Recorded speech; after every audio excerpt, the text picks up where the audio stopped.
यहाँ पर अगर आप बात करेंगे बेसिकली इंटीग्रेटर जो सर्किट है उसमें आप ध्यान से देखेंगे तो IP बराबर 0 होता है, IN बराबर 0 होता है और VP और VN तो दोनों बराबर 0 हैं ही हैं तो वर्चुअल ग्राउंड से। तो हमारे पास आ जाएगा V/R बराबर -CF इंटू तो आ जाएगा तो dV0 और बाई आ जाएगा बेसिकली dt। जो करंट आपके पास जो कैपेसिटर में जाएगा वही Vin से आएगा तो Vin/R बराबर आ जाएगा -CF इंटू तो आ जाएगा तो dV0 और बाई आ जाएगा तो dt।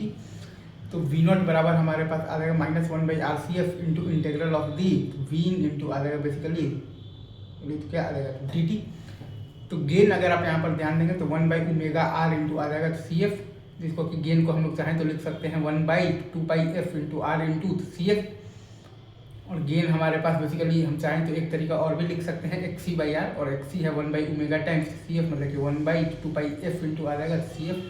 और गेन को डेसीबल में अगर हम लोग लिखना चाहें तो वो आ जाएगा हमारे पास basically 20 log 1/2πF into R into CF, तो कि आ जाएगा हमारे पास -20 log 2πRCF माइनस आ जाएगा 20 log F।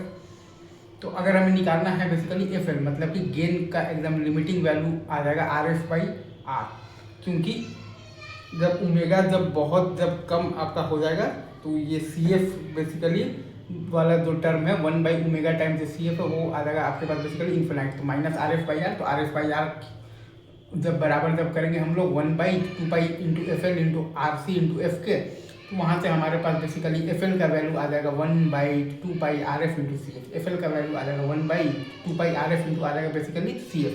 और F0 अगर हमें निकालना है तो गेन को 1 करेंगे मतलब कि 1/2π into basically F0 into R into CF बराबर 1। तो वहाँ से हमारे पास F0 का वैल्यू आ जाएगा 1/2π इंटू RC इंटू F। हमारे पास F0 आ जाएगा 1/2π इंटू RC इंटू F।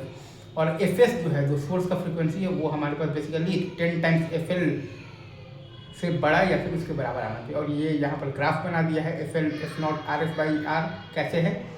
तो अगर FL से आप बेसिकली कम का फ्रीक्वेंसी लेंगे तब वो बिहेव करेगा बेसिकली एम्पलीफायर की तरह, और अगर आप FL से F0 के बीच का फ्रीक्वेंसी लेंगे तब वो बिहेव करेगा बेसिकली इंटीग्रेटर की तरह। और यहाँ पर सर्किट बना रखा है। चलिए